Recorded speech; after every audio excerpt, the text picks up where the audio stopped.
Brothers and sisters, I bring you greetings in the name of the Almighty God who gives us strength and confidence every day to continue fighting for freedom in our country, Uganda. Even in the face of many challenges, we soldier on knowing that God is on our side. I salute all of you for your resilience as we face this unprecedented coronavirus pandemic. In Uganda's case, the effects of the pandemic have been even worsened by the effects of bad governance. The majority of our people are hungry and simply desperate. In the coming days, together with fellow leaders, we shall come out to give direction to the nation on the way forward. Today, I want to address the issue of persistent fights and public spats between the people who profess to be fighting for freedom and democracy. I have noted with great concern comrades who are always fighting and attacking each other on social media.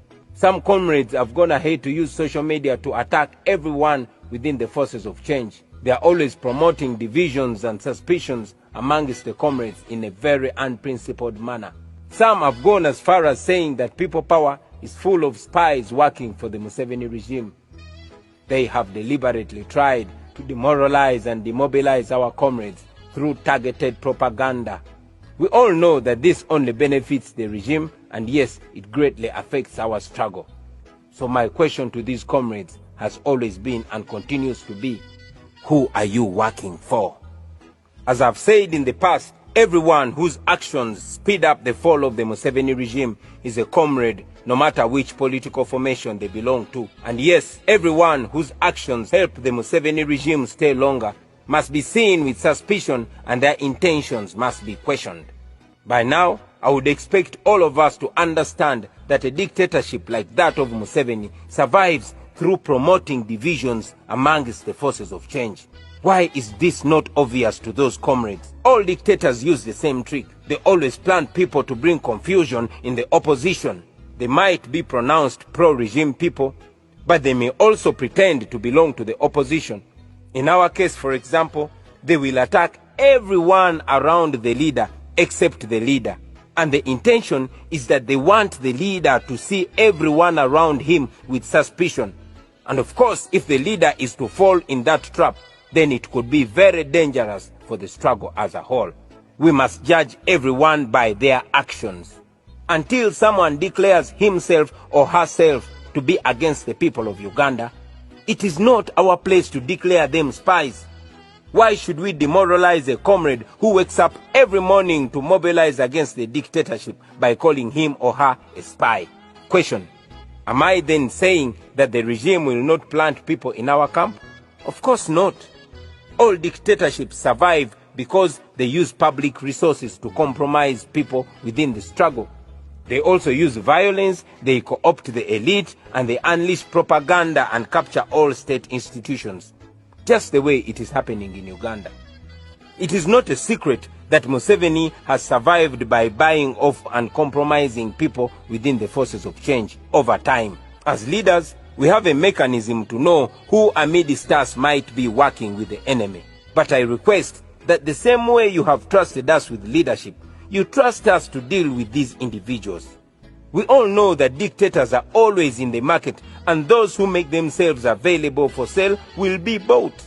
Some are bought expensively, while others are bought cheaply.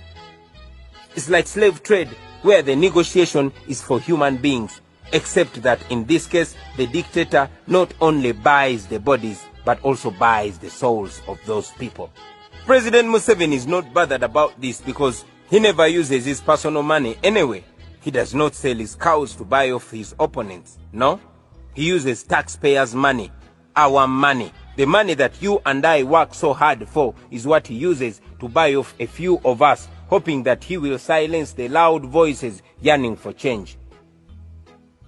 For example, the money that he charges Ugandans to use the internet every day is more than enough to buy off so many opponents.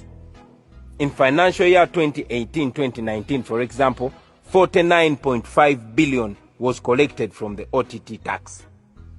Now, assuming that he was to pay 100 million shillings per person, he would be able to buy off 495 people with this money. Of course, there are some people who think their freedom is much cheaper than that, Therefore, the dictator has enough funds to spend on patronage and bribing. In any case, one of the first things a dictatorship like that of Museveni does is to make people very poor. He makes sure that he is the only one left with real money, and therefore, after eating to his satisfaction, he is able to throw a few leftovers to the opponents who are available for sale.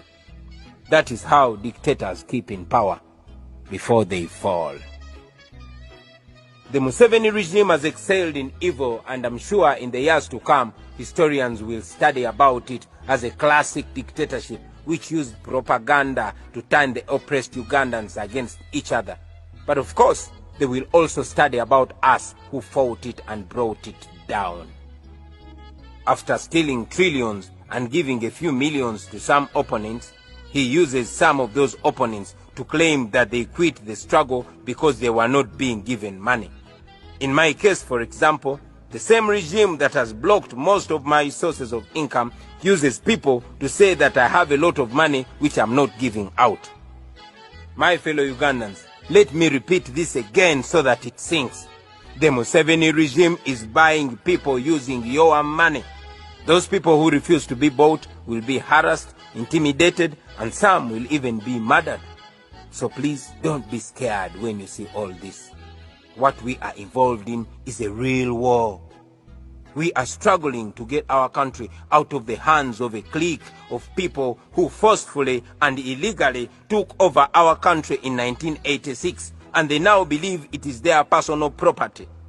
They have turned all of us into slaves, and we must fight to free ourselves. We are fighting to dismantle an empire. There will be casualties, there will be defections, there will be people giving up, there will be sellouts, there will be betrayals. You will be with someone in the morning, and by evening the person is speaking a completely different language. All this should be expected. But like the scriptures say, those who persevere until the end will be saved. What gives me comfort is the knowledge that those who sell out were never meant for the struggle. Those who choose today's bread over their country's future were never meant for the struggle. Those who choose personal comfort over the suffering of mothers and children were never meant for the struggle. Those who will drive new cars over the graves of murdered comrades, vehicles donated by the regime in appreciation for selling out, they were never meant for the struggle. The struggle, however, shall be won. It shall be won by those ordinary women and men of Uganda who understand that good has always and will always win evil. We shall win in the end because the people of Uganda are on our side. We shall win because history is on our side. We shall win because the law is on our side. Honorable